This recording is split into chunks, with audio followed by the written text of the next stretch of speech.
നമസ്കാരം. പവനായിസിൻ്റെ മറ്റൊരു പുതിയ വീഡിയോയിലേക്ക് ഏവർക്കും ഹൃദ്യമായ സ്വാഗതം. ഇന്നത്തെ നമ്മുടെ വിഭവം ചൈനീസ് ഫ്രൈഡ് ബീഫാണ്. നിങ്ങൾ ഇതുവരെ എൻ്റെ ഈ ചാനൽ സബ്സ്ക്രൈബ് ചെയ്തിട്ടില്ല എങ്കിൽ ദയവായി ഒന്ന് സബ്സ്ക്രൈബ് ചെയ്ത് തൊട്ടടുത്തുള്ള ബെൽ ബട്ടൺ ഓൾ എന്നത് എനേബിൾ ചെയ്താൽ ഞാൻ അപ്ലോഡ് ചെയ്യുന്ന വീഡിയോകൾ അപ്പോൾ തന്നെ നിങ്ങൾക്ക് നോട്ടിഫിക്കേഷനായി ലഭിക്കുന്നതാണ്. ഈ വീഡിയോ നിങ്ങൾക്ക് ഇഷ്ടപ്പെട്ടാൽ ലൈക്ക് ചെയ്യാനും ഷെയർ ചെയ്യാനും, ഇഷ്ടപ്പെട്ടില്ല എങ്കിൽ ഡിസ്ലൈക്ക് ചെയ്യാനും മറക്കരുത്. ഡിസ്ലൈക്ക് ചെയ്യുമ്പോൾ എന്താണ് കാരണം എന്നത് കമൻറ്റായി രേഖപ്പെടുത്തിയാൽ എന്നിലെ തെറ്റുകൾ പരമാവധി അടുത്ത വീഡിയോയിൽ ആവർത്തിക്കാതിരിക്കാൻ ഞാൻ ശ്രമിക്കുന്നതാണ്. അപ്പോൾ ഇനി ഒട്ടും സമയം കളയാതെ നമുക്ക് നേരെ വീഡിയോയിലേക്ക് പോകാം.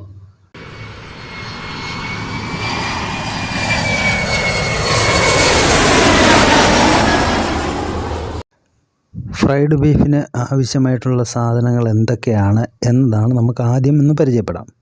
അരിഞ്ഞു വെച്ചിരിക്കുന്ന ബീഫ്, വളരെ ചെറുതായിട്ട് അരിഞ്ഞു വെച്ചിരിക്കുന്ന ബീഫ് 1 കിലോയുടെ കണക്കാണ് നമ്മൾ ഇതിലൂടെ പറയുന്നത്. ആവശ്യത്തിനുള്ള ഉപ്പ്, 4 ഉരുളൻകിഴങ്ങ്, 1 ക്യാപ്സിക്കം, പിന്നീട് വേണ്ടത് 4 സവാള, അതോടൊപ്പം 3 തക്കാളിപ്പഴം, നല്ലപോലെ പഴുത്ത 3 തക്കാളിപ്പഴം, 10 കഷ്ണം വെളുത്തുള്ളി, ഒരു ചെറിയ ഇഞ്ചി, ആവശ്യത്തിനുള്ള വെളിച്ചെണ്ണ, അതോടൊപ്പം തന്നെ ഗോതമ്പ് പൊടി ഒരു 2.5 ടീസ്പൂണാണ് ആവശ്യം. ഇതൊരു ശകലം കൂടുതലുണ്ടെന്നേ ഉള്ളൂ, 2.5 ടീസ്പൂൺ മതി നമുക്ക്. പിന്നെ വേണ്ടത് സോയാ സോസും ചില്ലി സോസും ഓരോ ടീസ്പൂണ്. അരിഞ്ഞു വെച്ച ബീഫിലേക്ക് ഇഞ്ചി ചതച്ചതും ആവശ്യത്തിനുള്ള ഉപ്പും ഇട്ട് നന്നായി വേവിച്ചെടുക്കുക. ഉരുളൻകിഴങ്ങ് ഈ രീതിക്കാണ് അരിഞ്ഞെടുക്കേണ്ടത്. ഈ ഉരുളൻകിഴങ്ങ് നമ്മൾ പകുതി വേവിച്ച് എടുക്കണം. മറ്റൊരു പാത്രത്തിൽ പകുതി വേവിച്ചെടുക്കുക ആദ്യം തന്നെ. അതിനുശേഷം തക്കാളിപ്പഴം ഈ രീതിക്ക് തന്നെ അരിഞ്ഞെടുക്കുക. സവാള വളരെ നൈസായിട്ടാണ് അരിഞ്ഞെടുക്കേണ്ടത്. ഇതും എണ്ണയിലിട്ട് വഴട്ടിയെടുക്കാനെ കൊണ്ടുള്ളതായതുകൊണ്ട് വളരെ നൈസായിട്ട് അരിയുക. ക്യാപ്സിക്കം നമ്മൾ ഉരുളൻകിഴങ്ങൊക്കെ അരിഞ്ഞ അതേ രീതിക്ക് തന്നെ അരിഞ്ഞെടുക്കണം.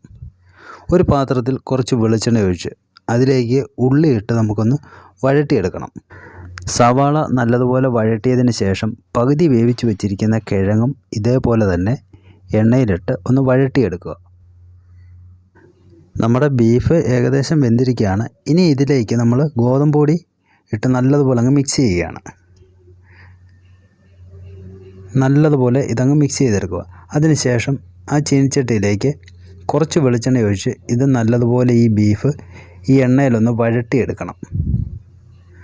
നല്ലതുപോലെ ഒന്ന് വഴട്ടിയെടുത്തതിന് ശേഷം അതിലേക്ക് തക്കാളിപ്പഴം ആഡ് ചെയ്യുക.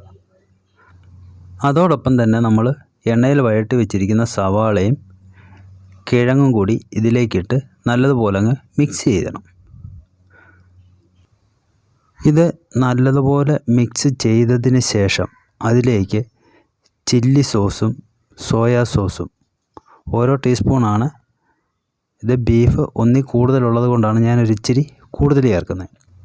ആവശ്യത്തിനുള്ള മുളക് പൊടിയും കൂടി ചേർത്ത് ഒരു 10 മിനിറ്റ് വേവിച്ചെടുക്കുക. ഇതിപ്പം വെന്തിരിക്കുകയാണ്. ഇതിപ്പം നല്ലതുപോലെ കുറുകി നല്ല കൊഴുപ്പിലാണ്. ഇങ്ങനെയാണ് നമ്മുടെ ചൈനീസ് ഫ്രൈഡ് ബീഫ് റെഡിയാകുന്നത്. ഈ വീഡിയോ ഇഷ്ടപ്പെട്ടാൽ ലൈക്ക് ചെയ്യാനും ഷെയർ ചെയ്യാനും, നിങ്ങൾ ഇതുവരെ ഈ ചാനൽ സബ്സ്ക്രൈബ് ചെയ്തിട്ടില്ല എങ്കിൽ ദയവായി ഒന്ന് സബ്സ്ക്രൈബ് ചെയ്യാനും മറക്കരുത്.